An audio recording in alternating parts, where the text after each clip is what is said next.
Hey, everybody. Welcome to the TechConnect podcast. I'm John Martin. And I'm Dean Reverman. All right, Dean, it's been over a week since we returned from VARTECH. I'm still a little exhausted. I don't know about you. Yes, licking wounds is what I like to say. Licking wounds. There you go. Yeah, I like that, it's a very intense time around here. I got some back pain, some foot pain to show for it. A lot of work that piled up while I was gone. Do you require medical attention? Was it possibly? that bad? I mean, there's a good chance I may show up to a podcast wearing a boot in the future, just as FYI. It was a pre-VARTECH issue that was exacerbated by all the walking that we had to do. So if I see the expense come through for the masseuse or something like that, there you go. Or the chiropractor, just let it go. Yeah, that sounds good. Yeah, okay, I appreciate that. It was a great show, though. It was a good show. There was lots of energy. We had a big turnout. Mm-hmm. Now, we know not everybody can attend this, obviously. That's right. It's kind of a little bit of an invite-only type thing, basically. Sure. But we don't want everyone to miss out on this. No, there's a lot of good stuff we learned there. Lots of good folks we heard from. Lots of things we want to talk about that we can give you, the listener who did not get to attend, or even if you did, you can't have done everything. That's right. I mean, there's only so much time, so much to do. Only one education session at a time you can go to. Exactly. So we want to give you some of the highlights of the show, some of the things that we took away, what we experienced out of it. Mm-hmm. So we're going to talk a little bit about, what we did at some of the various sessions, the people we heard from that spoke to us, what it was like on the CodeZone floor, some of the software companies that were there that kind of caught our attention. Educational sessions, a little bit of everything. We're going to try to catch you up as best we can here and rack our brains one last time on all things VARTECH 2022. That's there right. You go. It's time to plug in and get connected. Welcome to the TechConnect podcast. It's time to get connected.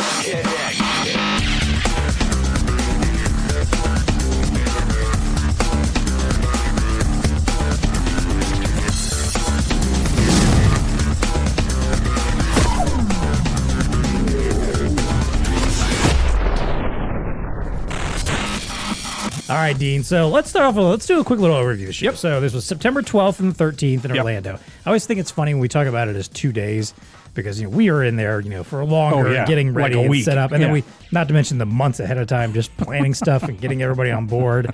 The time spent after figuring out what we did there and what we have to do after the fact. For sure. But it's really just 2 days. It's a 2-day show, but it's a packed 2 days. Yeah. So give me some of the numbers here. You probably have this stuff. As far as number of attendees, vendors, software companies, give me some of the breakdown. Yeah. So this year, I can say we were back to 2019 levels, which was awesome. We had about 1,400 total attendees at the show. So it's more than we were last year. And again, analogous to where we were in 2019, which is awesome.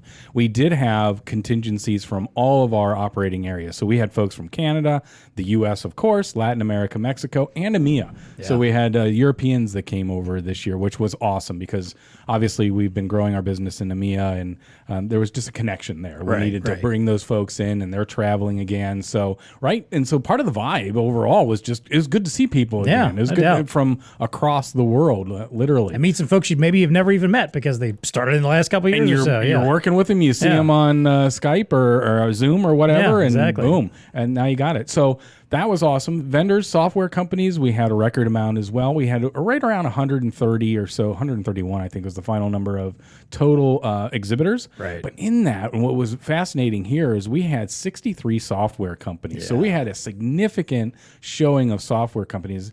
And folks, I mean, it just goes to show you that really the software development community is going to have an impact on the channel. It is already having an impact. We all, as resellers, as distributors, we've got to keep our eye on that ball because those folks are it's the Wild West a little bit. Right. But we need to see who the players are going to be, and so that was kind of exciting having those folks there. So it was packed. Yeah, and it kind of reinforces our kind of ideology and the strategy that we've had at BlueStar of like, hey, we wanted to build out the software ecosystem. We want to build out this partnership ecosystem, this idea of building full solutions, the tech stack that you always talk about. Yep. And I feel like this show very much reinforced that because, again, you had so many people that wanted to be there, wanted to participate, wanted to talk to our resellers. So many of our resellers that wanted to be there and meet these folks.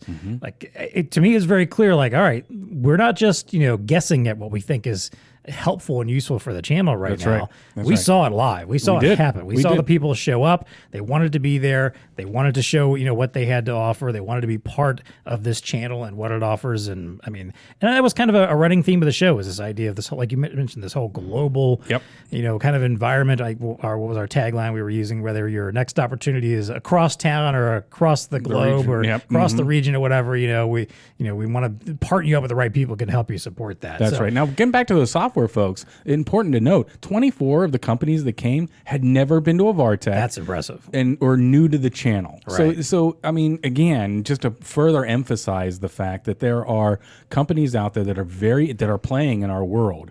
They're very interested in getting tapped into the reseller community. So when we talk about AI, when we talk about machine vision type companies, they're out there and they're really eager. They've got great solutions. I mean, like a very simple one like wait time, and not to go off the down a path here, but I mean a really simple solution that uses machine vision just to see where people are and give you some analytics behind it. Basic crowd management. Basic crowd management stuff, but what a great solution. And they want resellers to resell it, and they want to work in our community. What a great little bullet to put in your holster, when you're going out and making solutions. So that kind of stuff is happening. And that's a very good point you made there too, because I think sometimes we'll talk to some resellers who kind of have not a negative attitude towards software companies, but at least will kind of be like, well, a lot of these software companies, they just want to go out and sell direct themselves. They want to do it on their own. They may go and buy the hardware themselves or whatever and just take care of all the business. They don't seem to want to work with us. Then they're going to take my customer. Yeah, exactly. And, clearly this demonstrates that's not true. It's not true. When you have so many that showed up, and again, some of them that were brand new to us, to the channel, to this show, that showed up and said, hey, I'm looking for partners. I want to work with you guys. We don't want to be the ones that do all of this. We want to trust in you to do it and sell our solutions alongside us. That hopefully just dissuades some of that fear, that anxiety about software companies swooping in and stealing business away. We hope so. I mean, it's something that we as a community need to keep doing and getting sharp on. And what I think one of the value adds that BlueStar brings to the table is that. I mean, we're kind of vetting these companies because we ask them very specific questions before they even get engaged. We're asking them about what kind of support structure do you have? How are you going to compensate resellers? What does that look like? What's your program look like? And so by asking these very direct questions, we can tell whether or not they're just kind of fishing to see what they can do, but to your point, they're more of a direct type, or if they truly do want to be a channel play and have that be a significant part of it. So definitely. Well, let's get into the show itself and some of the things we did along the way. So day one opens up. We always had the big opening session at the beginning of the day. We gathered everybody together. We got you up on stage front and center this year. This was somebody had to do it. Your first one to really shine out there and be out front and center. You did a great job. So but I noticed a lot of your opening speech was themed around this idea of opportunity and of transitioning our business a little bit. And again, a lot of the things we talk about regularly on this show and a lot of what BlueStar stands for, this idea of not being the same old VAR. That's right. That what a VAR meant even 10 years ago, 20 years ago, maybe even 5 years ago at this point, pre-pandemic, is not the same as what it means right now. That's right. A lot of stuff has changed in the time in between. There's again, this whole idea of building a partnership alliance, building an ecosystem with services and software companies and vendor partners and distributors like us. This whole idea of being one big blended system that we can all rely on together to go out and win opportunities. That doesn't happen if you still think about yourself as just the traditional VAR that used to be. Again, especially after this global pandemic has shaken things up and changed a lot. The VAR 2.0 requires new business models, right? That are OpEx-driven, consumption-based, SaaS services. We've got solutions for you as well here. And while you're there, of course, BlueStar has some services. We're a value-added distributor. Let us show you what a value-added distributor can do for you. We can enable you from a global perspective. If you have a deal that you want here, but you need to take it across the country or across a region, we got solutions for you. If you need configuration help, site surveys, things like that, whatever we can do to amplify the size of your business, we got that. You're looking for some innovative marketing techniques, the best in the channel, dare I say, we got that too through things like Appware Solutions. So let us show you what value-add distribution means. And finally, you need collaboration, right? And that's what the evening events are all about. Don't be shy, folks. Get out there. Get to know these new innovative folks. That's how you're going to drive your business. There is a ton of potential right here in this room. So talk a little bit more about that. Like, give a little more of the sense of like your themes from that opening session and kind of what you were getting at about this idea of opportunity and transitioning to the future. Yeah. And in fact, I like the way Mick put it. He's like, we've all been like taken on the shoulders and just like shook for the last couple of years. And that does. But so what we build it under is VAR 2.0, right? We really kind of think that people need to start thinking differently. Now that we've kind of come out of this, again, kind of seismic activity that happened socially and business-wise and things of that nature, it's a good time to kind of reset. And so when you think about it, we were thinking, well, no, you got to start thinking like a VAR 2.0. Like, what is the VAR? What is the next iteration of the VAR going to look like? To your point, the old way is out, right? You can't just be that one trick or two trick pony out there that's, I'm just going to install this POS and walk away, or I'm just going to put in this WMS system and we're good to go. Right. And that's just not. Sell you some scanners, sell you a printer, we're done. Yeah, we're done here. Yeah. Call us if you got any issues, kind of a thing. Next time you need something new, I'll come sell you something new. Yeah. So what we think the VAR 2.0 needs are a couple things. Partnerships, right? I mean, the phrase is partner assisted is kind of the catchphrase that you're hearing a lot of in the channel.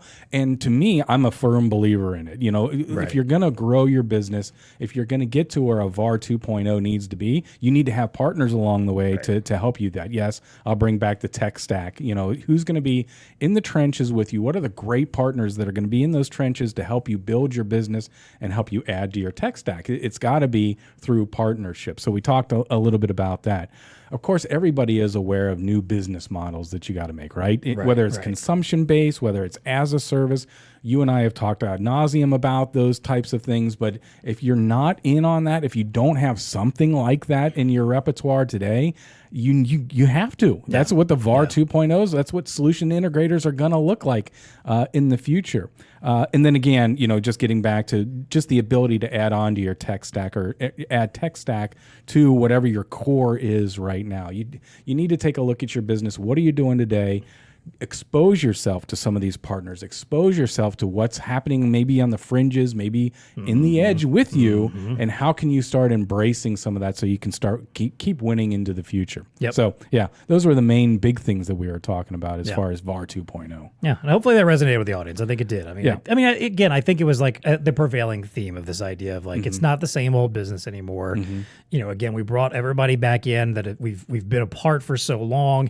We're getting back together. We shouldn't be expecting to do the same things. Why? It's not the same world that it was a few years ago. I mean, think regardless of a pandemic, it's just the world never stays the same. Nothing, everything changes. People are different. Employees are different. Ecosystems are a little bit different. So you just need to kind of think that way because your customers are thinking that way. Right. And so you can still build on the relationships that you have. The one good thing that comes out of doing an event, because I know 2 years ago we were all even questioning, are people even going to do events anymore? Type of a thing. But there is still value. We're humans. There's still value in being across, from somebody and talking to them about what your needs are and what you're trying to do and having that collaboration. I don't know that ever goes away. It doesn't feel the same on Zoom and stuff like that. So, events are still relative. And when you think about how you're going to keep growing your business into the future, it's through those types of partnerships. So I think that's it's important to keep events like that going on in my estimation. I agree. Yeah. Now wait a minute, you were instrumental though in being VAR 3.0. Say we had a little bit of fun during that session. We got a call from the future.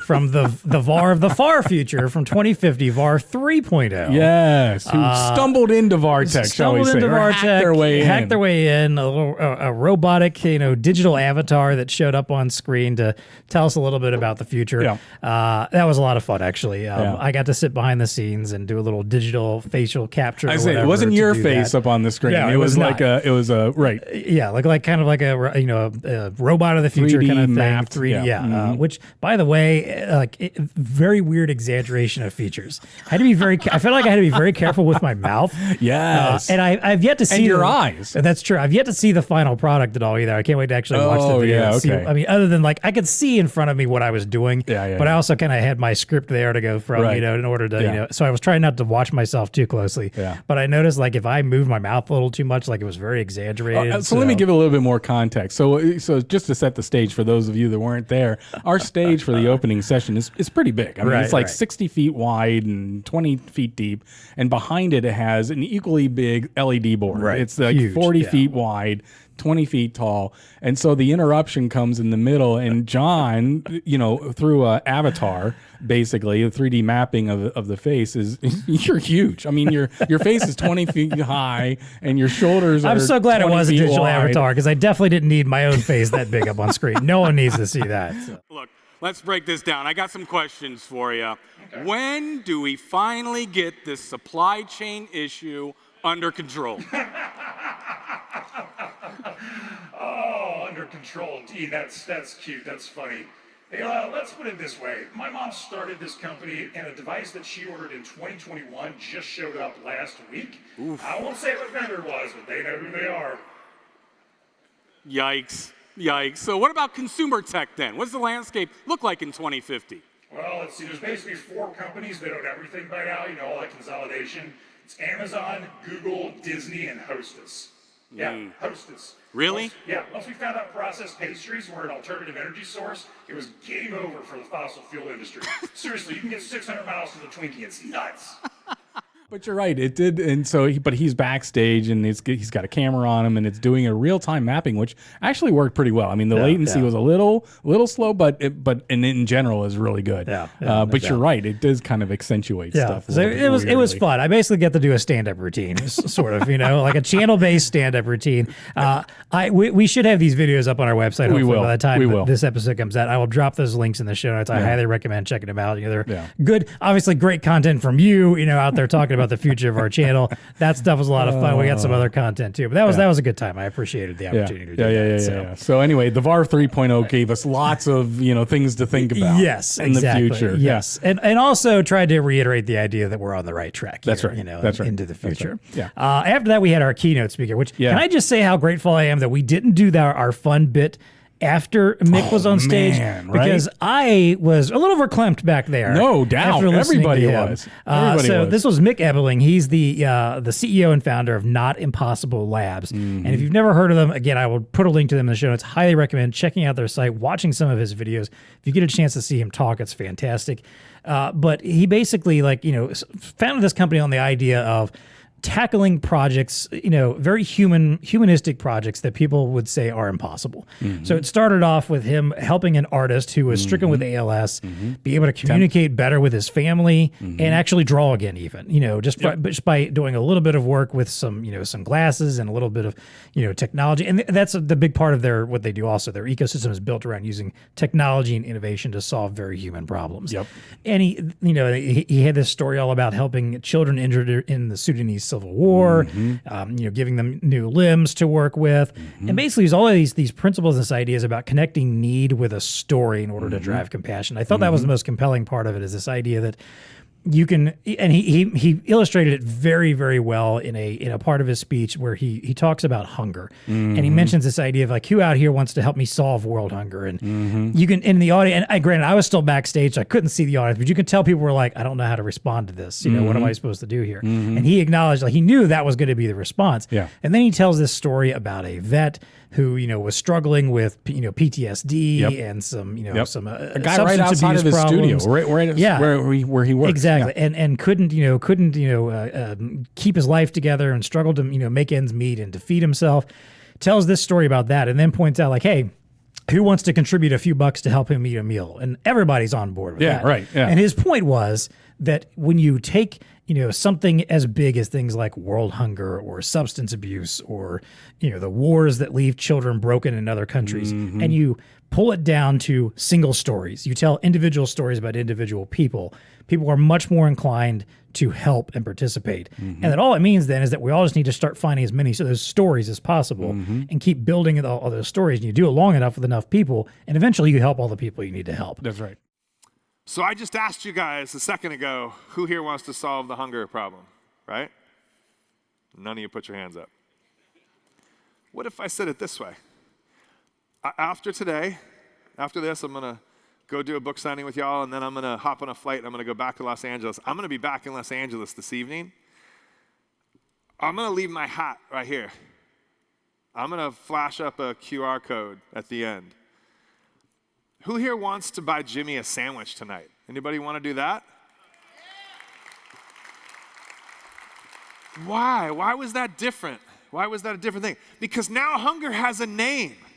Hunger has a face. Hunger has a story. Maybe you've got a son or daughter who's served. Maybe you've dealt with addiction. Maybe someone in your family or friends have dealt with addiction. But now it's no longer this massive issue called hunger that you can't really contemplate or wrap your arms around. Now hunger's been reduced down to a name and a face and a person and a story.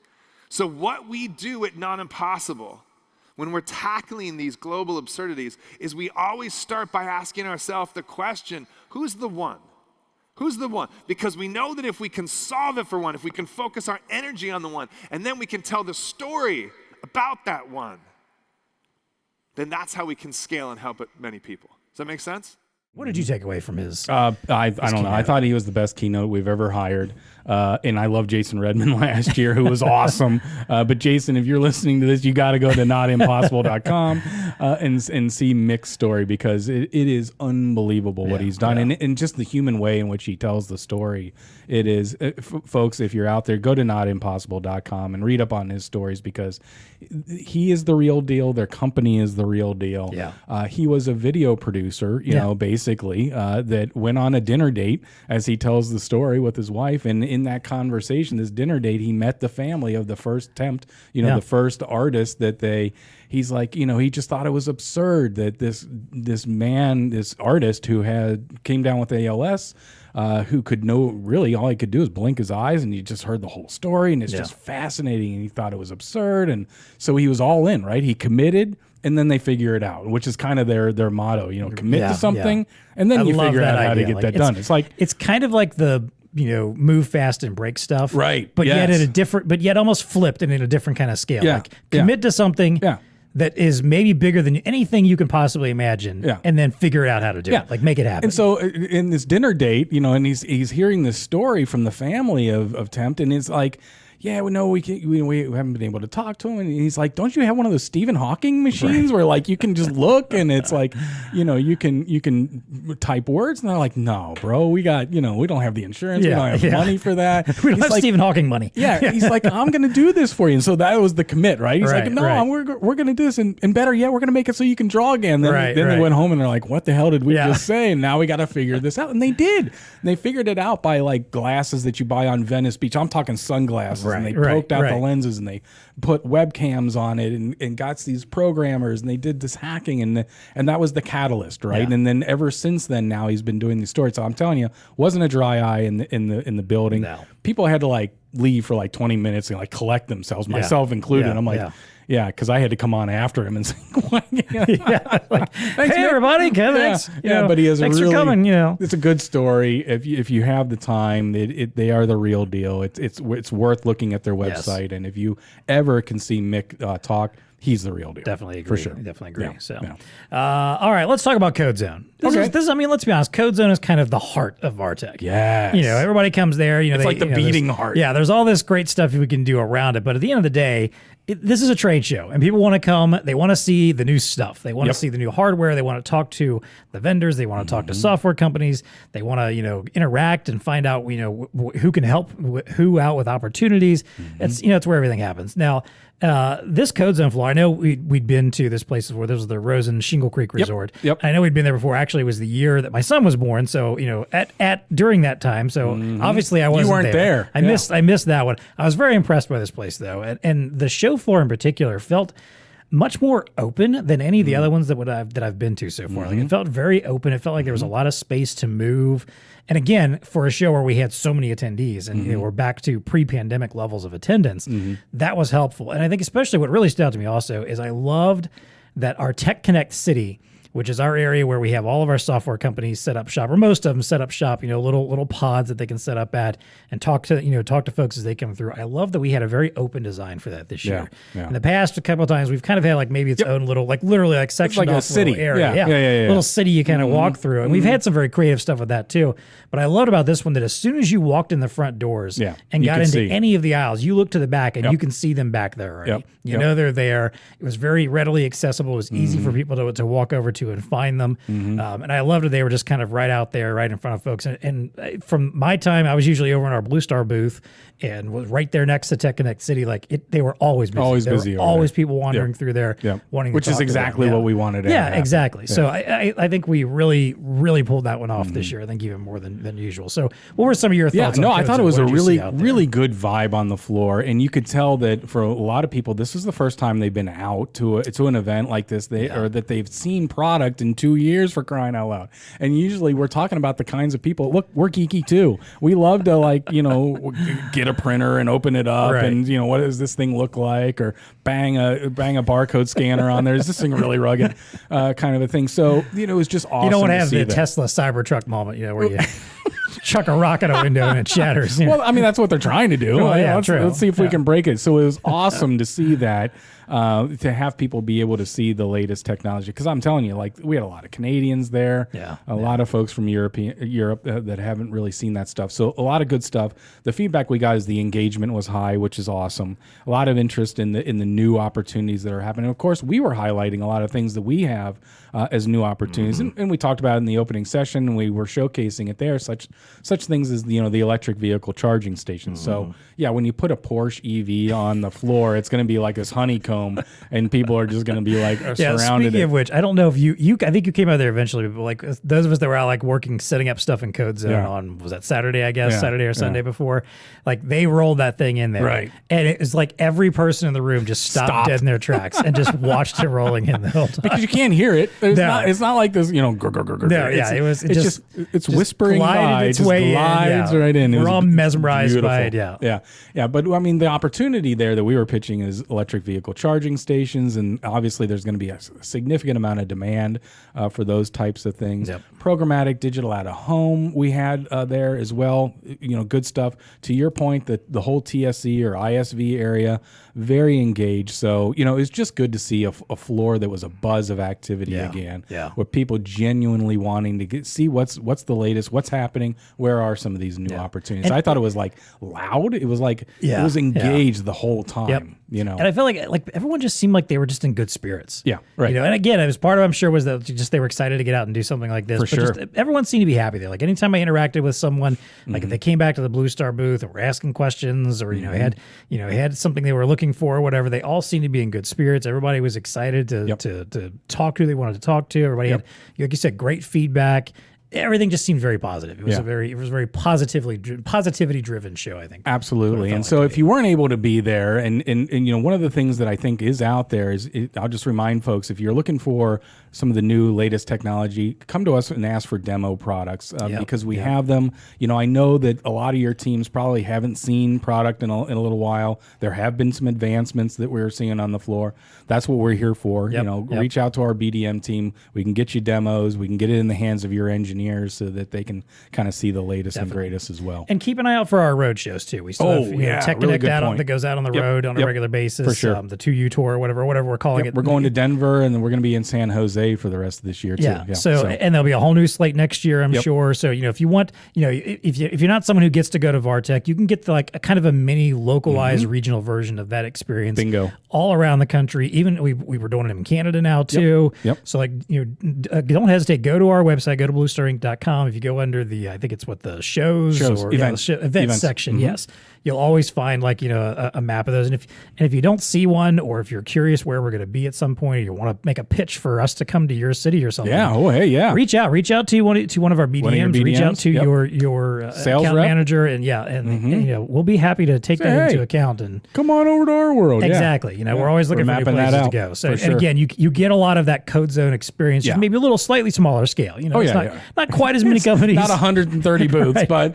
but you'll get that same kind of feel. Yeah, exactly. Yeah, and, for sure. and you get to get hands-on and see some cool new stuff and meet some interesting people. So definitely do that. Yep, it was a good vibe. All right, let's talk a little bit about the regional breakouts. I unfortunately did not get a chance to attend the U.S. Did you go to that? No? Yes, I did. What did we get into there? So, okay, so we have regional breakouts as a part of VARTECH, where the Europeans and the Latin American folks and the Canadians all went into their rooms, and they had various things. You know, those folks generally talk about what's happening in the region, right? Unless you're from Latin America, and they had a whole big soccer game that they played. And, they had a good time. but for them, it's always about fraternizing and just getting to know one another, and that's awesome because there is always a good vibe coming out of that. But in the U.S., we had Dan Bratland from CodeCard, which he gave a presentation that I saw earlier in the year, and it was really, really good. It's all around how you kind of picking on the theme that we opened with, you know, the VAR 2.0, but his angle is more how you need to change your sales approach and how you need to change your service approach, right? And where things are kind of, you know, where things are moving a little bit. He opened up his whole session kind of talking about how a lot of resellers are in this mature phase, right? Like, but eventually we will grow our business to where we have this sort of comfort. You know, we're driving the cars we want, our kids are going to nice schools, we got this house, and we just want to maintain. It's the maintaining mode. However, eventually what happens is competition moves in, technology changes. If we don't watch it, businesses will start this sort of decline mode. And traditionally, most entrepreneurs and business people, that is when they start thinking about making changes in their business. In fact, they try to hang on. We try to hang on as long as we can until we're forced to change our company because we're no longer maintaining what we were doing. And that's the worst time to think about change, isn't it? When your back is against the wall and you probably have less resources.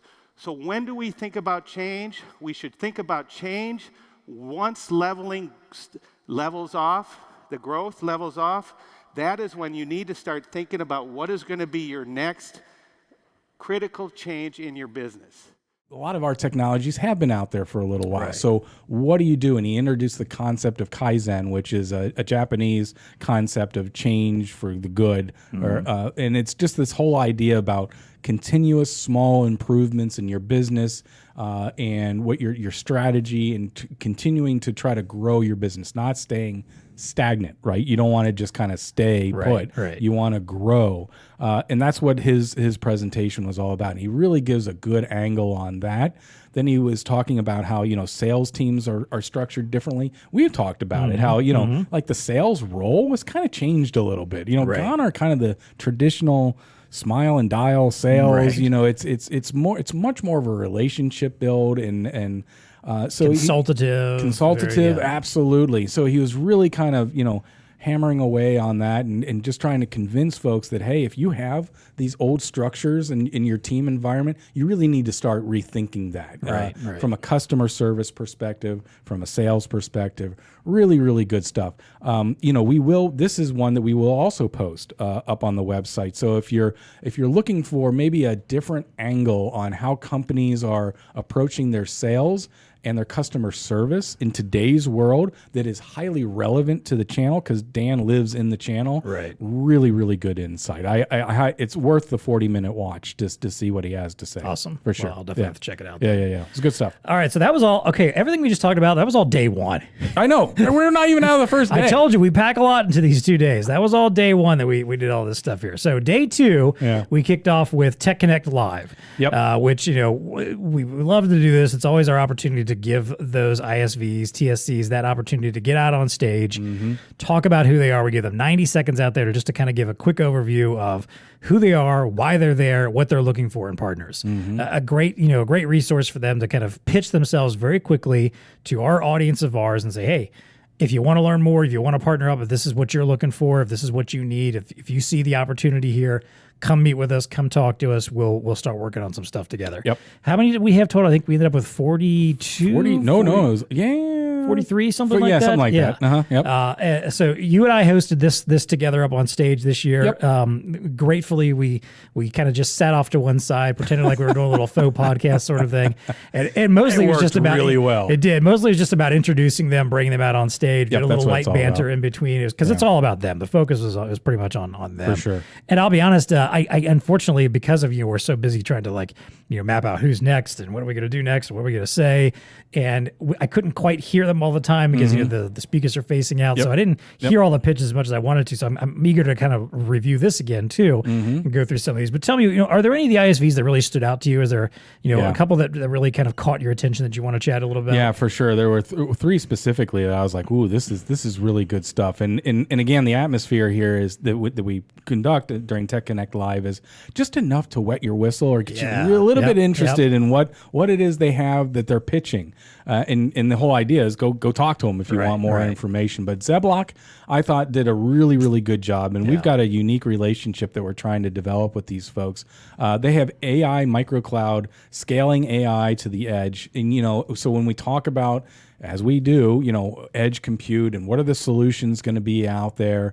How are we going to enable our partners to deploy those types of things? It's going to be through a partner like Zeblock that's going to happen. I mean, they've got a really interesting platform, this AI microcloud idea that can deploy multiple different AI solutions, whether it's wait time, whether it's people counting, whether it's just a lot that we're going to build, and a lot of more information will come out later about what we're developing with Zeblock. But these are the kinds of folks. They're in the Intel ecosystem as well. By the way, they're an Intel partner. And we should point out that Intel sponsored this show, and they came out and did a couple of nice presentations about supporting local manufacturing, and the opportunity to grow U.S. business. So they were very helpful, and they brought several of these ISVs in to be part of this show. So we very much appreciated their help. And because it's an ecosystem, and it needs to be a vetted ecosystem. Right. So through the partnerships that BlueStar and Intel and folks like Zeblock are doing, that's how we're going to all be successful moving into the future. So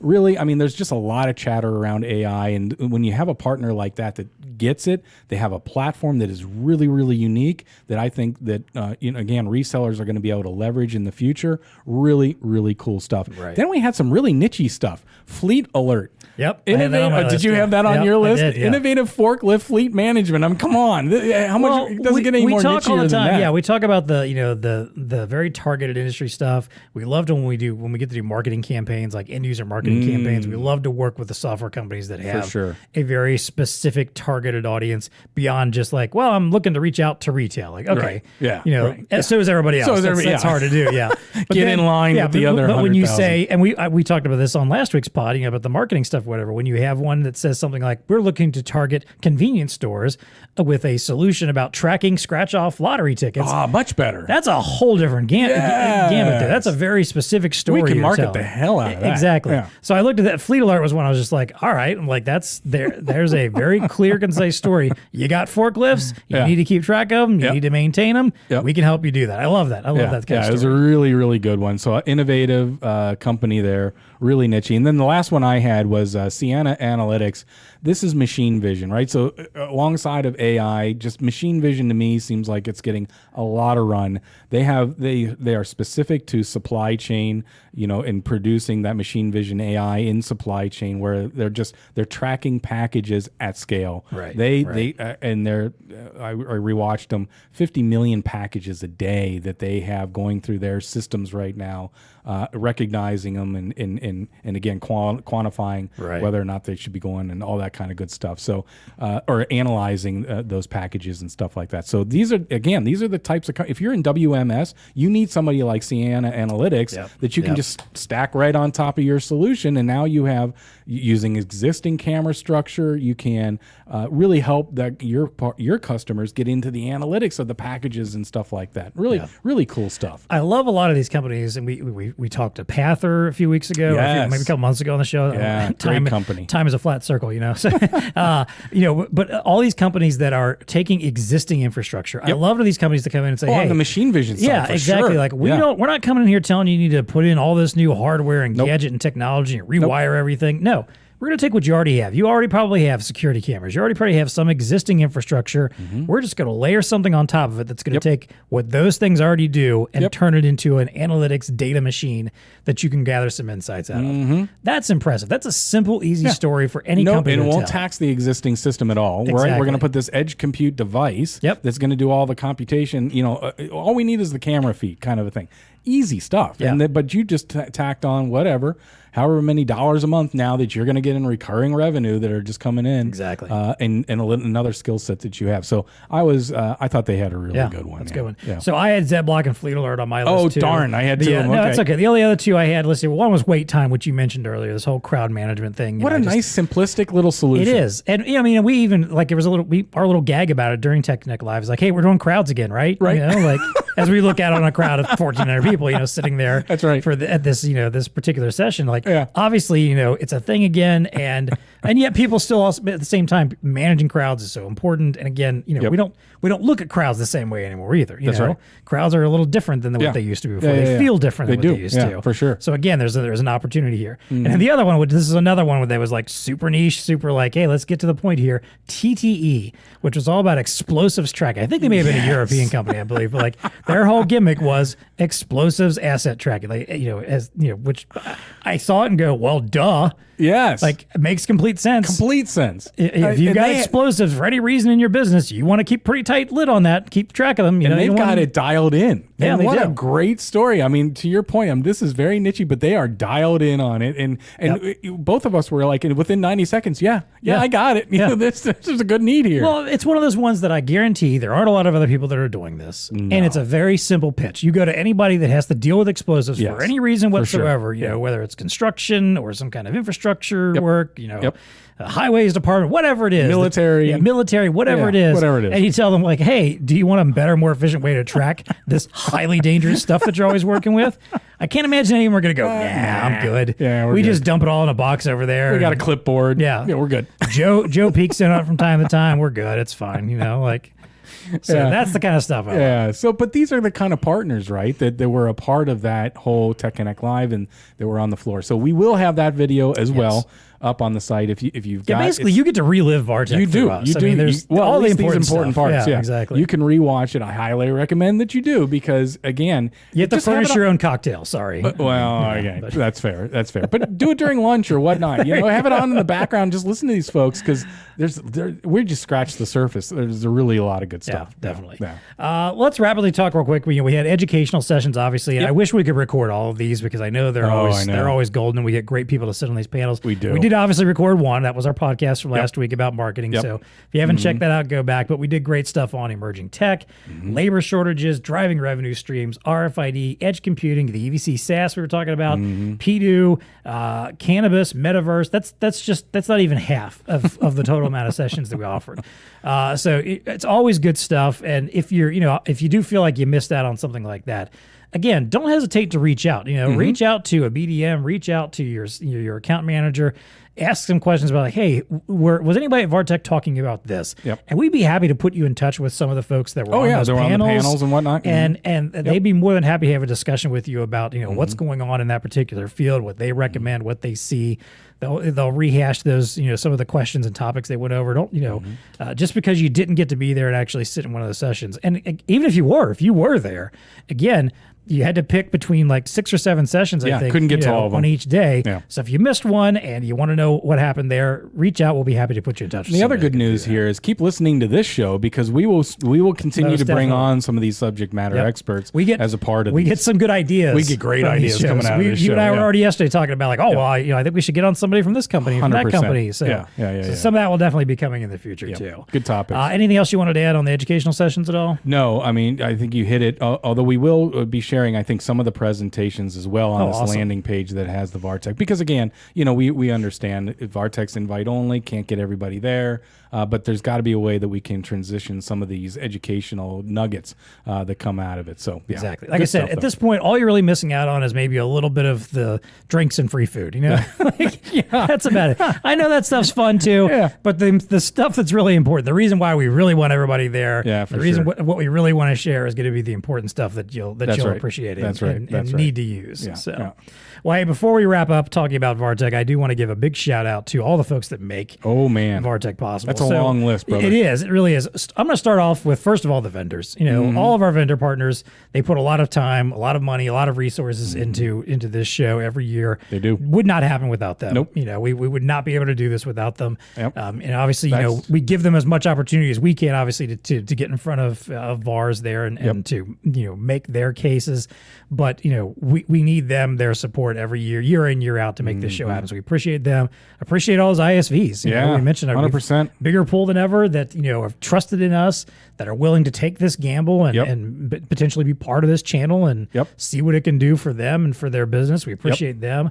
Our marketing team here at BlueStar. It's all internal. I don't think people realize that we don't hire an external company to put on this show, this 2-day global 1,400 attendance with everything that we just talked about going. I mean, there are so many moving parts. It's ridiculous. So, and again, it's a months-long process. When we start talking about, I don't know, you're probably already talking about next year, I imagine, but like we do legitimately in earnest, like it starts really happening April, 3 to 4 months. Yeah, exactly. April we started started up. Yeah. We get the sessions lined up. It is a long process, but you're right. If it wasn't for the BlueStar marketing team and people do things that are not their day job, hey, wait a minute, I'm a BDM during the day. What the hell am I running a microphone over here for? Just do it. We need somebody to do it, kind of. Exactly. Yeah. So and everybody's usually game. Kudos to them. And then the little bit of help we get some on-site help from folks like Cinecast to help us with all of the presentation session stuff. If you need an AV company, if you do your own shows or anything like that, they are Cinecast fantastic. I was, obviously I got to spend a lot of time with them this year, helping out behind the scenes and some of that stuff. So they're fantastic. They're legit. Stetson, who always helps us out with getting our the decoration, the CodeZone floor up and running, floor decor, building all the stuff. For sure. And then the Shingle Creek Resort itself. If you are for any reason whatsoever looking for a place to hold a show, I would definitely recommend. Absolutely, any of the Rosen or any of the Rosen properties really are unbelievably well oriented towards events and stuff like that, and that really shined this year. Unfortunately, we were going to have our Monday night event outside. We set it up outside, and because the radar showed it wasn't going to rain, Mother Nature did not. And then literally within a half hour, like a thunderstorm popped right above us, dumped rain. The entire team had moved the entire outdoor event for 1,400 people inside and had the bars up and running within 20 minutes and the food served within 40 minutes. That's why we go back to Shingle Creek. They're awesome. Yeah, definitely. So good time. Harry Rosen knows what he's doing when he comes to hotels. Yeah. Good. We were even talking about that on the floor, like just I don't know. It's one of those companies that just you feel like people have good vibes about it. They're great people. All the people who worked there were very professional, super friendly, very professional. Really appreciated that. So for sure. All right, that's our overall recap of VARTECH. There you go. We've covered the big stuff. Yes, as we've mentioned several times.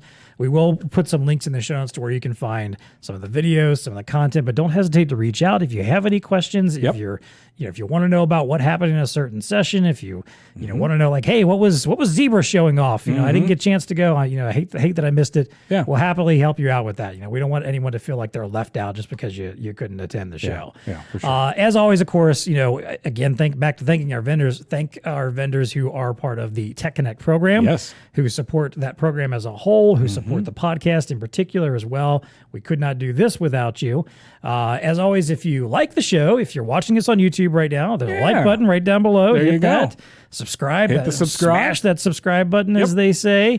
If for some reason you're not already subscribed to our channel, there's always great content we're putting out there. And what happens if they give us an idea on the show? That's just it too. Which they can do at any time. Anytime. If you've got an idea for something you want to hear about on the podcast, a topic you want us to cover, a guest you'd like for us to have on, a technology you want us to dive deep into, there's always a link in the show notes to submit your ideas. That's right. And just for doing it, we will send you a TechConnect podcast t-shirt. What? I actually wore that shirt. You did. At our live show that was just released last week. So if you want to know what it looks like, I promise it'll probably look better on you than it does on me. But especially after 2 very long days. And can I just say also, this is where I'm going to take a quick aside. Yeah. How grateful we were for James Cordy to be helping us out. Oh, no with doubt. that session. Because you and I both, I could tell, we both sat down there at that table. Geez. Yeah. I looked at you, you looked at me. It was just like, this was our last major thing we had to do. Yeah. that day. Yeah. We're just like, man, we're exhausted. Yeah, Cordy, Thankfully, tap, you're Cordy brings in the energy. You get him talking about marketing, he'll go off for an hour, and he totally did what we needed to do. So you and I could just be like, all right, our brains are fried, and we'll let Cordy do his thing. So I very much appreciated that. So yeah, submit your ideas for the show. Just for doing so, we'll send you a T-shirt, and hopefully we'll use your idea on the show. Also, we've used some already in episodes we've done before. Yeah. And of course, as always, if you want to stay in touch with us, find out what we're doing, keep connected with us at all times. Talk to us anytime you want. You can always find us on Twitter at TechConnectPod. You can also email us, TechConnect@BlueStarInc.com. All right, Dean, let's wrap things up here. So our usual value to the VAR segment, again, a lot of what we've been talking about today is very VAR valued in particular, but is there any particular takeaways that you would give to somebody, something they can learn especially if they couldn't have attended? Like, what's a takeaway that you think everybody who did attend might have received that you want to make sure that everyone understands? I'm going to pick up on the initial theme, that VAR 2.0 mentality that I think that, obviously we used it a lot during the show to kind of open it up and try to get people in the mindset that look, okay, yeah, things are a little different now. Right. Business is happening a little differently. Employees are behaving a little differently. Customers are behaving a little differently. So what is that mentality? What does it take to win in the future? You got to put on that VAR 2.0 hat and think like that, right? Change your mentality. Change your mentality a little bit. Yeah. Everything else kind of falls into place. And when you start changing your mentality, you realize you got to get partners. You got to do the types of things. You got to, dive into the new business models. You have to add to your tech stack. You have to do these things in order to win. So that's the big takeaway. Wholeheartedly agree. That was pretty much my kind of same takeaway too. And the only other thing I'll add on top of that is just the idea of don't be afraid to make changes. Don't be afraid to do new things. Don't be afraid to try really something good point. new. Yeah.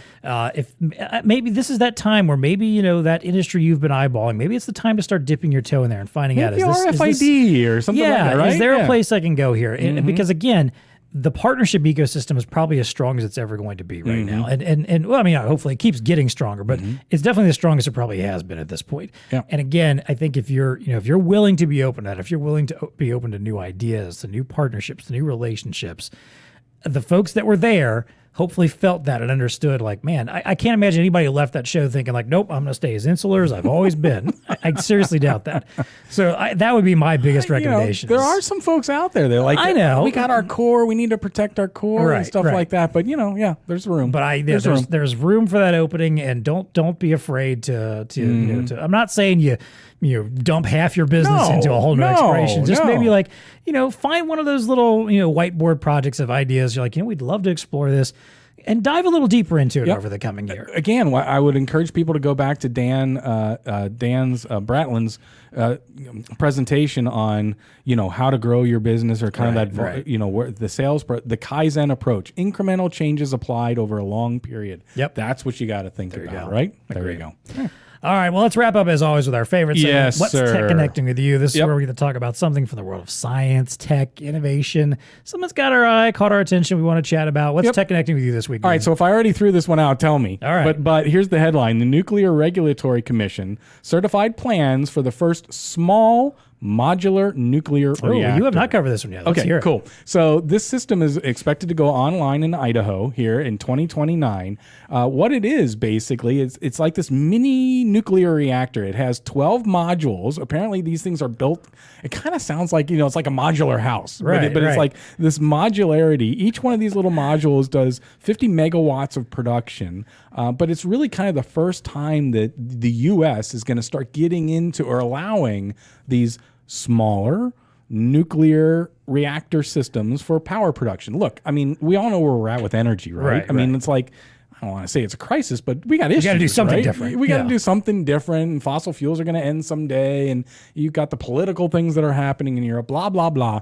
All those kinds of things. I personally am a fan of nuclear. I don't know why we wouldn't do it. I mean, I get it, the whole risk that it has, but I think nuclear is safe. And when you think about the power consumption that we need, and the sun goes down every day, and the wind doesn't blow every day, and so you have to have these things that are going to augment those types of sustainable things. I think nuclear is a good one, but anyway, that's just my personal opinion. It's interesting though that now we're going to have this first kind of small modular nuclear reactor. So what's the picture with it being like the smaller modular thing? Is it that it's more safer, a smaller footprint? Smaller footprint, safer. safer. It's still a water reactor in the sense that it's basically boiling water. But I guess if you have one small reactor meltdown, it's not as bad as having one big one. Correct. So I guess I can see that. I don't think the technology is different, like fusion or fission kind of a thing. Right. But it's just the way in which it's manufactured. I'm not a nuclear person, but you're not? No, but yes, it has those benefits. It's supposed to be like, and if something does happen, it's very contained, very small. Gotcha. It's not this mass, huge reactor that you can see from miles away. When you see a picture of it, it looks like a really small factory. I mean, it's like not big at all, but it can produce a lot of power. So awesome. Okay, that's pretty cool. Yeah, you might get one of these little small ones in your backyard someday. I don't know. That's why I guess they're starting in Idaho. Not a lot of. That's true. There's some pretty big backyards in Idaho. And if the potatoes get 10x the size, then we know there's something maybe. Hey, it's more French fries for all of us. So what's TechConnecting with you? All right, so this is an interesting little article I came across that a company called Eve, which is an eVTOL pioneer. These are like think of like air taxis, basically. Okay, got it. So a VTOL being vertical takeoff and landing. Oh, got it. So yes. So basically, air taxis. They're running a simulation this month. May have actually probably already started and be ongoing right now. Here in September. So a simulation in Chicago. It's the first North American simulation of what they call UAM, urban air mobility. So I think we've kind of hinted at this stuff before, but rather than this is Jetsons. Yeah, rather than your autonomous taxis and autonomous vehicles on the roadways, having autonomous flying vehicles. Well, I take it back. Okay. I take that back. These are not autonomous yet. But it's still, like so having it's piloted, simplistic air taxis, for every-day use. No, wait, they're going to test this in Chicago? Well, now they're testing it with helicopters. They don't actually have the actual vehicles yet. The vehicles are still somewhat in a conceptual stage and not ready for full testing. Okay. So instead, they're testing out the infrastructure of this. How is this going to work? What do you need to make it happen? They're actually they're letting people actually sign up, like passengers sign up to do it. So they're going to do like real routes. Yeah. So basically, if you want to go from the Sears Tower out to the wherever. So it's like trying the whole thing out, but not with the final technology, but with what we currently have. I like it. So I think it's up to 4 people and a pilot or whatever in each vehicle. When's this going down? It's starting this month actually here in September. They're supposed to start. Ground testing is starting. It's on September 12th. And then running basically for a few weeks throughout this month. So by now, maybe they may have been done testing most of it, or still ongoing. But basically, we're doing weekday morning and afternoon flights. They wanted to experience what the commute was going to be like. Just trying to figure out all the nuanced little factors. Which super smart because crawl, walk, run. Sometimes I feel like there's a lot of these companies that have great ideas. Oh, we got it all figured out. They build it all. Just give me a lot of money. Yeah, they implement it and they don't realize we didn't account for X, Y, Z and random human stuff and the nuances of city planning and all this kind of stuff. So at least it seems like they're taking a smart approach by saying hey, let's simulate what this would be like, before we dump millions of dollars and throw our technology out there. And maybe we will have the Jetsons before you and I, go onto our next life. That'd be kind of cool to go to, you go to a nice big city and rather than have to sit in traffic, moving around the city in an Uber what do you or call something. UA, whatever? UAM, yeah. UAM, so I think it'd be get kind us of fun. Downtown, no problem. There you go. Yeah, no traffic. Exactly. That's awesome. All right, that's what's TechConnecting with us. So until next time, maybe watch out for a mini nuclear reactor showing up in your backyard. And, go take a test flight of eVTOL UAM future Jetsons technology. I love it. And as always, folks, please stay connected. TechConnect podcast is also brought to you by ELO. ELO knows a thing or two about touchscreen technology, right, Dean? A little bit. They've been at the game for quite some time. Really, really good at it. Yeah. Well, now they are bringing those decades of touchscreen experience to the palm of your hand with the M50 handheld mobile computer. Tell me more, please. It's an enterprise-grade Android device built for efficiency and connectivity. All right, check out some specs here. Yep. Let's read them. Lay them on me. 5.5-inch HD touch display. Very nice. Integrated 2D barcode scanner. Even better. Android 10 OS. Oh, yeah. Got it. Rugged design for commercial use. Wait. So we can bounce it around. Yes, we were just talking about that too, like bouncing devices around. If you Absolutely. want to try stuff out. Still going to work. Our proving squad, they've probably done something with this. It's if they haven't already, maybe we'll get this one over to them. Be like, hey, ELO says this is rugged. Let's try it out, guys. Yep. The M50 is ready to seamlessly integrate via EloView or the MDM of your choice. All right, what else might you want here, Dean? Long battery life? Oh, check. Gotta have that. Got it. Quick charge? Oh, yeah. Yeah, Definitely. please. Wi-Fi, Bluetooth, 4G. Have to. All that stuff is included. Plenty of accessories. Yes. Oh, so modular? You can add stuff to it? Man, modulars, like that's the love it. word. If this was Pee-wee's Playhouse, modular, you know. That's right. Yeah. That's our word of the day. They know what they're doing I at just Elo. shredded my throat doing that. Pee-wee's not in my vocal range. Right. The M50 is a bold choice for enterprises like warehousing, retail, healthcare delivery, and more. To learn more, check out the link in the show notes or contact BlueStar's Elo team. TechConnect podcast is brought to you by Zebra. Dean, there's a little bit of a worker revolution going on right now, yeah? A little bit. Just a little, Yeah, you know, little tiny great bit. resignations and these times. Yeah. Okay. So whether your customers are having trouble filling positions or want better retention, a big goal is helping every worker to be more efficient and productive. Nice. Every task worker without mobile access to relevant information is forced to take more steps and more time to complete tasks, eroding operational efficiency. So now connecting disconnected workers is easy with Zebra's WS50. Nice. It's the world's smallest all-in-one Android enterprise-class wearable mobile computer. But this device is rugged. It's modular. We were just talking about modular nuclear Yes, stuff. we were, you know? yes. So here's something else that's modular. And at home everywhere, from manufacturing and warehousing to retail and hospitality. It's a versatile computing core with a modular design, there it is again, There it is. that lets users choose the mount that's right for the job, wrist, back of hand, or two-finger.